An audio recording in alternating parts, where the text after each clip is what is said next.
We welcome you to the 7th Lillian Meighen Wright Maternal Child Learning Academy. We're just delighted to have all the panel presenters as well as the registrants as a part of this event.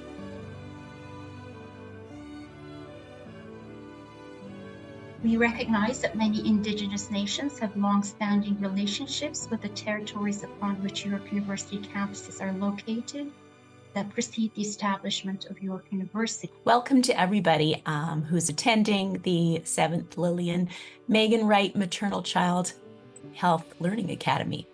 My name is Karen Page Cotrera, and as the Associate Dean of Learning, Teaching, and Academic Programs here in the Faculty of Health, and particularly also as a registered nurse myself and Associate Professor in the teaching stream at the School of Nursing, I am pleased to be here today at the outset of this great two-day experience.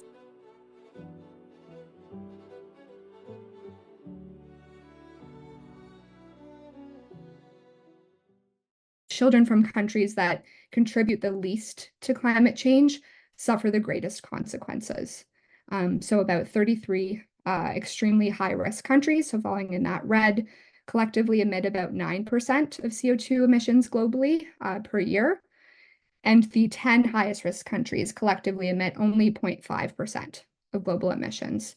So despite contributing the least, they often suffer the greatest long-term impact. Extreme weather and floods have the potential to create situations where access to critical health services may become unavailable, rendering a particularly vulnerable group such as pregnant women, new mothers, and newborn babies exposed to dire consequences. The land back is not I'm giving my land to you and you can use whatever way. Land back means my obligation, my responsibility to the land. We need to treat the land as part of ourselves, because when we understand that the land is part of ourselves, that's when we take responsibility and we show respect for the land. We really want to think about how a disaster changes the kinds of experiences the child is having and for how long. We want to think about the stage of development a child's in when the event happens. So we know that the same experience can affect the brain differently if it happens at different times. So if it happens during pregnancy, when a child is a baby, when they're a little bit older, we need to think about the different kinds of outcomes for those different kids.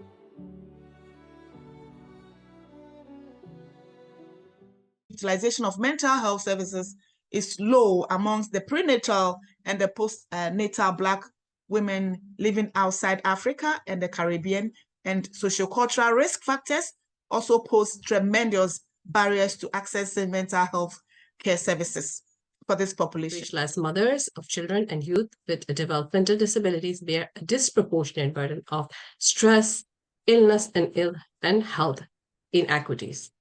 For example, Black mothers are triply marginalized due to the intersections of gender, racialization, and caregiving. Received support in tracks with maternal flood stress to reduce the impact of stress on maternal depression from pregnancy over the period of 30 months postpartum. So more than the support adequacy, the stress levels were linked, the support of the fathers were linked with the levels of depressive symptoms that were controlled.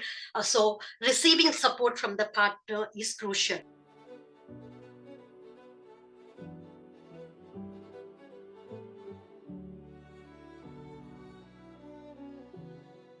We found a significant correlation to 5 scores and how they had been impacted by climate change events.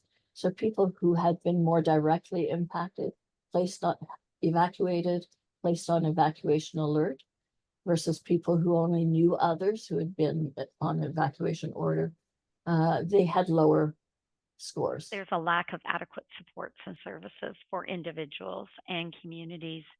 And we need to actually understand what supports and services are needed and what can work best for them.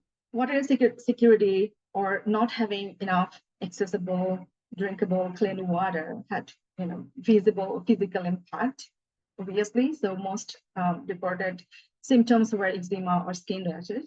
Dehydration was the second most important thing that mothers will go through. This is a chart from Roos, or an illustration from Roos and et al. And colleagues from 2020, showing how climate change can interact with so many different elements of maternal and newborn health.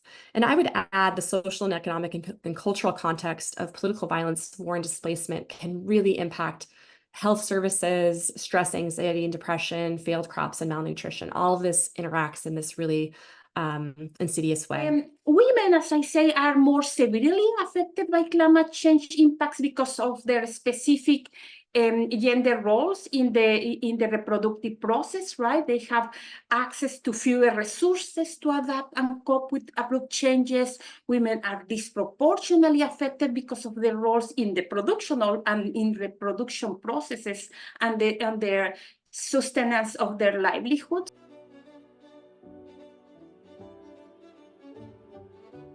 School-based post-disaster interventions and provide more information and knowledge about concerning exposure to the risks, symptoms to the trauma, grief, and dissociation, and to reduce vulnerability and psychological difficulties in years after earthquake. Ongoing screening to identify symptoms of post-traumatic stress disorder is also necessary. Parents, families, professionals, and communities can support and assist by promoting positive coping strategies to manage the long-term impact of traumatic experiences. Among civilians, women and children are most vulnerable and first victims. And rape, unfortunately, is a weapon of genocide and weapon of war. Health soldier is a very important and critical concept that we have always talked about it, and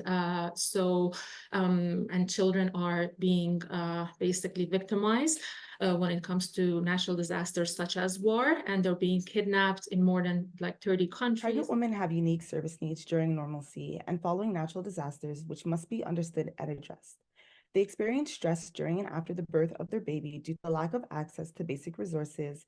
They worry about the long-term impact of their anxiety and depression on their unborn child.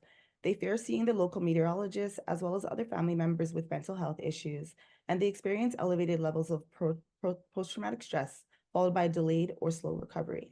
While we do important work within our disciplines, we always have the potential to make so much more impact through interdisciplinary and multidisciplinary co-learning and sharing. So I thank all the panel members, and I certainly have learned a lot.